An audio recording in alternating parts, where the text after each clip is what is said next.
les statistiques de la liste électorale 2024-2025. Que dire, que faire quand l'injustice flagrante frappe mon pays de plein fouet? Que dire, que faire? 30 ans à lutter pour la démocratie, bâillonné, muselé, aucune lame, non, aucun couteau ne m'a jamais effleuré les mains. Que dire, que faire quand j'ai tout sacrifié? Moi qui un jour de septembre 2002 fus attaqué.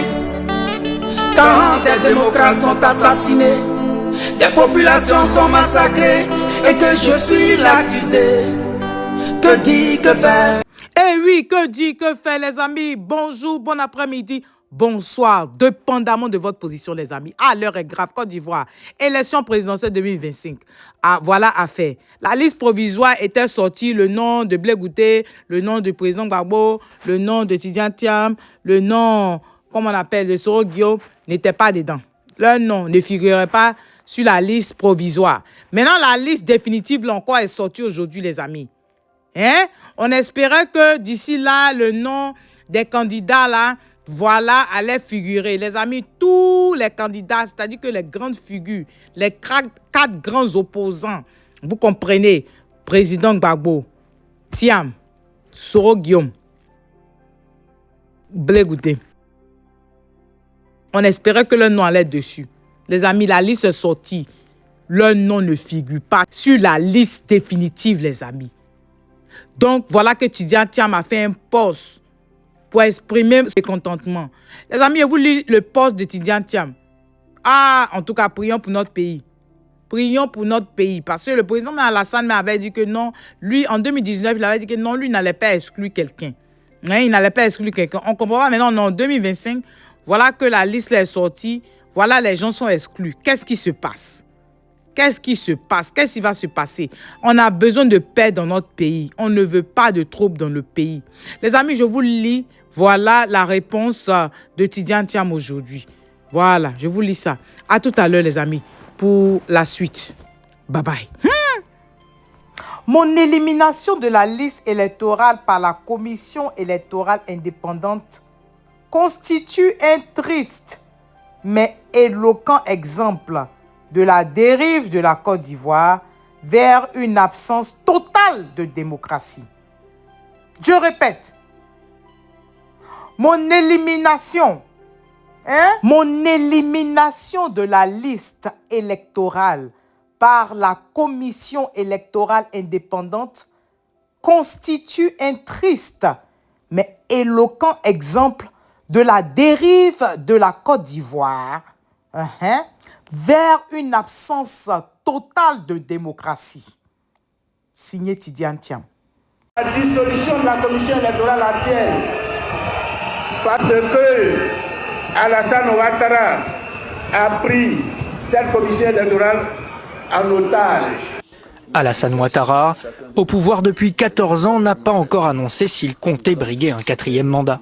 Vous les Français, c'est vous qui savez que c'est 4e mandat. On vous dit c'est 2e mandat de la... c'est 2e mandat de la... Quelle république? Je vais oublier c'est quelle république. Oh. Bon, c'est qu'est-ce que les amis, voilà ce qui se passe dans notre pays. Voilà ce qui se passe dans notre pays. On continue la vidéo, les amis. On va écouter l'avocat de Tidjane Thiam. Puisqu'aujourd'hui, la liste électorale a été publiée et il ne figure pas sur cette liste au même titre qu'un certain nombre de figures majeures de l'opposition au pouvoir actuel. Alors, c'est à la fois un triste jour pour la démocratie en Côte d'Ivoire, mais aussi pour l'état de droit. Car au-delà même des figures qui ne pourront pas concourir et de la procédure inéquitable, discriminatoire et déloyale qui a conduit à écarter la candidature du président Thiam, c'est tout simplement le droit du peuple ivoirien à désigner ses représentants qui est en jeu. Nous ne disposons pas de voie de recours en Côte d'Ivoire. Et donc, nous n'avions pas d'autre choix, et le président Thiam n'avait pas d'autre choix que de saisir une instance internationale de la situation. 6 violations ont été visés dans la requête que nous avons introduite hier devant le Comité des droits de l'homme des Nations Unies, car la Côte d'Ivoire est partie à ce pacte international relatif aux droits civils et politiques, et qu'en ne respectant pas les garanties minimales qui permettent un scrutin libre, démocratique, inclusif et transparent, elle a violé ses engagements internationaux. Alors, ces violations, elles sont au nombre de 6. Évidemment, le droit de voter et d'être élu. Évidemment, le droit à la personnalité juridique, puisque la question de la nationalité traduit un droit de la personne. Évidemment, le droit à la sécurité juridique, puisque la nationalité du président Thiam n'a jamais posé de difficulté en près de 60 ans avant qu'il n'indique qu'il était candidat à l'élection présidentielle. Évidemment, le principe d'égalité devant la loi, parce que le président Ouattara, en son temps, avait eu les mêmes difficultés, que lui était dans une situation très différente, puisqu'il était de nationalité burkinabé et que c'est au terme d'accords politiques qu'il a pu se présenter, et qu'on comprend mal qu'aujourd'hui le pouvoir feigne de se retrancher derrière des décisions de justice, alors qu'à une époque, il n'y a pas si lointaine, elle stigmatisait qu'un ancien Premier ministre ne puisse pas se présenter à l'élection présidentielle. Qui peut raisonnablement considérer aujourd'hui que le président Thiam, au regard de son histoire, de ses fonctions, de ses engagements, n'est pas ivoirien? C'est prendre, comme il l'a indiqué, les Ivoiriens pour des idiots, et plus encore, c'est une forme de mépris vis-à-vis du peuple qui, je le dis, a le droit de désigner librement ses représentants. Alors je vous le dis avec le respect qui est celui d'un avocat français vis-à-vis d'un pays qui n'est pas le sien. Je le dis d'autant plus respectueusement que je n'ai de leçons à donner à personne, mais il y a un certain nombre de lois internationales et la Côte d'Ivoire n'est pas au-dessus de ces lois internationales.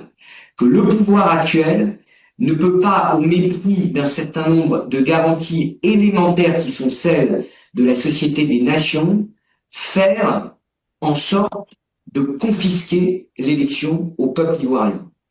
Il y a évidemment 2 autres violations qui sont évidentes et que nous avons soulignées dans ce cours. Le droit au procès équitable, parce que l'ingérence du pouvoir est flagrante dans le processus qui a conduit à écarter le président Thiam. Je n'ai jamais vu, mesdames, messieurs, je n'ai jamais vu qu'en l'espace de 5 jours, un juge unique puisse remettre en cause une décision de la commission électorale indépendante avec une procédure expéditive et qu'on ne puisse pas avoir de recours. Ça, c'est une violation manifeste et flagrante des engagements internationaux de la Côte d'Ivoire.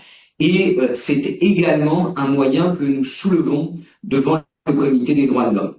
Nous avons sollicité que le Comité des droits de l'homme puisse prendre des mesures immédiates parce que les délais sont longs et que il y a urgence.